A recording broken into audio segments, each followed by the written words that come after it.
जय श्री कृष्ण। आज जानकारी लेकर आए शिव साधना के अनुभव के ऊपर। सत्य घटना है। बहुत साल पहले की बात है। एक साधक थे, गृहस्थ साधक थे, बाल बच्चे सब थे उनके। तो वो शिव साधना उन्होंने करना शुरुआत की। बहुत सारे लोगों से उनसे चर्चाएं होती थी, उनकी हरी चर्चा बहुत करते थे, लोगों से पूजा पाठ साधना की बातें करते थे। तो काफी उनको इस बात का ज्ञान था कि भाई मैं आध्यात्मिक क्षेत्र में क्या क्या चीजें होती हैं और मैं क्या कर रहा हूं। उनको पूरा ज्ञान था कि मैं क्या कर रहा हूं। साधना का उनको सब पता था कि मैं साधना करने बैठा हूं। तो साधना की उन्होंने शुरुआत की। बहुत ही सारे मंत्र उनको याद थे कि भाई क्या क्या करना, जो हम विधि में बताते हैं ना, आपको आपको पढ़ के करना होता, वो चीज सारी उनको याद थी। कोई मंत्र उनको देख के पढ़ने की आवश्यकता नहीं थी। सारा विधि विधान उनको रटा हुआ था कि कब कौन सी स्तुति करना है, क्या आचमन कैसे करना है, सारी चीजें। तो सारी चीजें करते, उसके बाद फिर वो जाप करने बैठ जाते। जाप करने बैठ जाते। कुछ दिन ऐसे हुआ उनके साथ कि कुंडलिनी शक्ति जागृत होना उनकी शुरू हुई। अब जब जागृत होना शुरू हुई तो पूरे शरीर में हिलने लगे, जैसे कि सर हिलना, शरीर का आगे पीछे हिलना, वाइब्रेशन होना। कई प्रकार के वाइब्रेशन होते हैं, आप लोगों ने देखा होगा। अलग अलग साधक को अलग अलग वाइब्रेशन हो सकते हैं। कोई आगे पीछे हो सकता है, कोई दाएं बाएं हो सकता है, किसी की सिर्फ मुंडी हिलेगी। वो सारी चीजें हो सकती है और वो आपके नियंत्रण में नहीं होती है। वो चीजें अपने आप होती हैं। जब भी आप अनुभव करते होंगे जाप के दौरान, कि शरीर में जो चीजें होती है वो अपने आप होती हैं। और ये आपको बड़ा आनंद भी कभी कभी होता होगा कि भाई देखो, मैं नहीं कर रहा हूं पर अपने आप मेरा शरीर हिल रहा है, कहीं से अपने आप कोई अनुभव हो रहा है। बहुत अच्छा लगता है। ये ऐसा नहीं है कि कुछ मतलब बुरा लगने वाली बात हो। सबको आनंद आता है जब कोई अनुभव होता है। उनके साथ भी होने लगा, शरीर हिलने लगा, आगे पीछे ऊपर नीचे हर तरीके से सर हिलने लगा, सारी चीजें होने लगी। पर उन्होंने साधना बंद नहीं की। तकरीबन 5-6 दिन उनको हो गए। साधना उन्होंने सोची थी कि भाई मैं करता रहूंगा जब तक चलेगी। अब उनके साथ ऐसे अनुभव होना शुरू हो गए। अब उनके साथ क्या हुआ कुछ दिनों के बाद, कि स्वप्न में उनको भगवान नाग देवता के दर्शन होना शुरू हो गए। नाग देवता दिखने लगे। एक दिन उनको ऐसा दिखा कि शेर पीछे लग गए हैं, उनके शेर पीछे लग रहे हैं और वो भाग रहे हैं। और शेर उनको बस देखो, साधना साधना में जो अनुभव होते हैं ना, जैसे शेर आ गया या हाथी पीछे लग गया, इसमें कभी भी आपकी मृत्यु नहीं होती है। अनुभव जब होते हैं, स्वप्न आते हैं ना, तो स्वप्न जब आते हैं शेर पीछे लग गया तो शेर पीछे ही लगेगा, बस आप डर के भागते रहोगे। लेकिन कभी भी ऐसा नहीं होगा कि आपको खा जाए, ऐसा नहीं होता। हाथी पीछे लग गया तो आप डर के भाग रहे हो, लेकिन वो आपको नुकसान पहुंचाए, ऐसा नहीं होता। तो ये सिर्फ अनुभव होते हैं साधना के।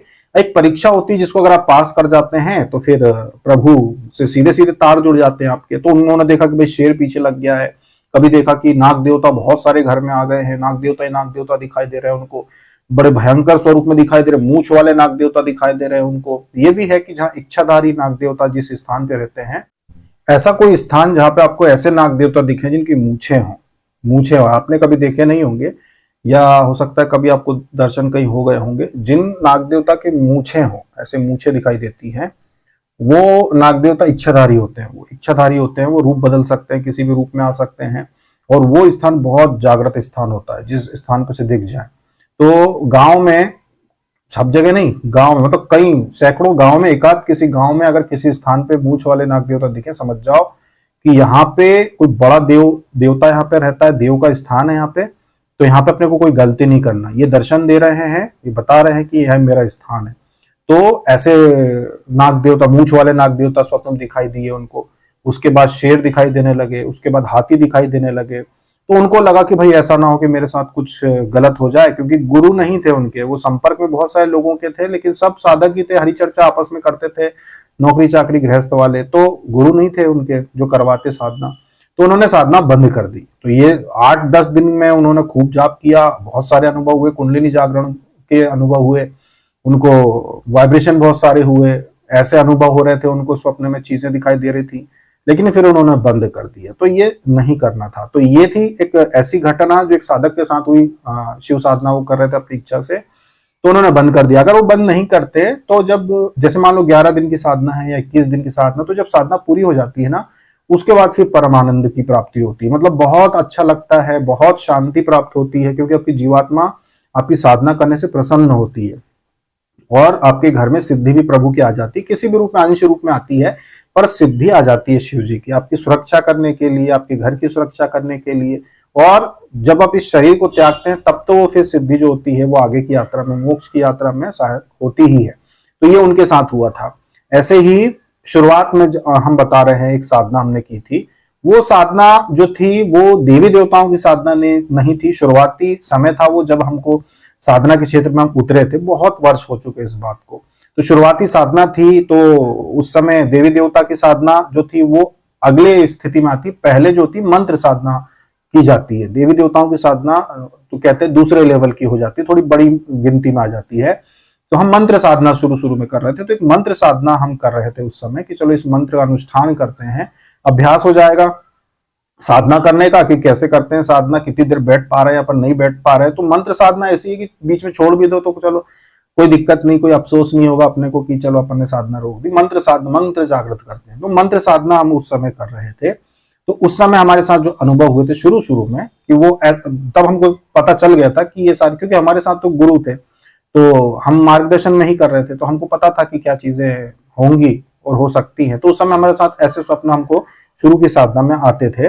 तब हमने देखा कि हाँ ऐसा होता है कि स्वप्न में आपके ऊपर हमला होता है, बड़े बड़े राक्षसों से आप लड़ते भी हो, हाथी पीछे लग जाता है, शेर पीछे लग जाता है, लेकिन कभी नुकसान नहीं होता आपको, मतलब मरते नहीं हो स्वप्न में कभी भी। तो बहुत सारे रोचक रोचक अनुभव होते हैं। तो वो साधना हमारी पूरी हो गई थी, सिद्ध भी हो गई थी, वो मंत्र सिद्ध भी हो गया था वो। उसके बाद हमने कई बार मंत्र के जब हम वीडियो बनाते हैं तब हम बताते भी हैं कि मंत्र जब सिद्ध हो जाता है तो वाइब्रेशन होना शुरू हो जाता है। जैसे आप उस मंत्र को बोलते हो, जो मंत्र सिद्धि आपने की है, बोलते से ही आपके पूरे सर में वाइब्रेशन, चींटियां चलने जैसा होता है। वास्तव में चींटियां चलने जैसा ही होता है कि बालों के अंदर चींटियां दौड़ लगा रही बहुत सारी, ऐसा आपको वाइब्रेशन होता है जब मंत्र सिद्ध हो जाता है। तो जैसे मंत्र आपने पढ़ा, 10-15 बार आपने वो मंत्र पढ़ा, 21 बार आमतौर पे बोलते हैं जब कोई मंत्र आप झाड़ा लगाने के लिए सिद्ध करते हो, किसी की नजर उतारने का मंत्र है, पीलिया का मंत्र है, टाइफाइड उतारने का मंत्र है, तो 21 बार मंत्र बोलते हो तो यहाँ पे चींटियां चलने जैसा आपको वाइब्रेशन होना शुरू हो जाता है, अगर आपने उसको सिद्ध किया है। तो वो चीज थी उस समय, हमको भी ऐसी चीजें बहुत सारी दिखाई देती थी, तो डर के उठ जाते थे हम लोग, घबरा के उठ जाते थे हम कि भाई ये चीजें क्या है। तो ये ध्यान में नहीं, ये सोते समय दिखती है, ध्यान में नहीं, सोते समय जहां आप कर लेते हो, फिर जब आप रात में सोते हो ना, तब फिर ये आपको सुबह सुबह के स्वप्न में ये सारी चीजें दिखाई देती हैं। इस जैसे कि आप साधना जो है या तो आप छोड़ दो, बंद कर दो, आप करो ना, लेकिन नुकसान कुछ नहीं होता, साधना पूरी करना चाहिए। तो हमने भी साधना पूरी करी, तो हम समझ गए कि भाई ये सब अनुभव होते ही हैं, ये आम अनुभव हैं जो होते ही हैं। तो कभी भी साधना के दौरान कैसा भी स्वप्न आए, कैसा भी अनुभव आए, कभी साधना बंद नहीं करना चाहिए, साधना हमेशा पूरी करना चाहिए। ये दो अनुभव, एक तो हमारा अनुभव और वो साधक का हमने आपको अनुभव बताया कि भाई इस प्रकार के अनुभव होते हैं साधना में, उनसे कोई डरने की आवश्यकता नहीं, बल्कि प्रसन्न होना चाहिए कि चलो हमको ऐसे अनुभव हो रहे हैं, तो साधना को पूरा करना चाहिए। तो ये थी शिव साधना की सत्य घटना कि भाई कैसा अनुभव हो सकता है आपको किसी भी साधना के दौरान। अभी तक के लिए इतना ही। जय श्री कृष्ण।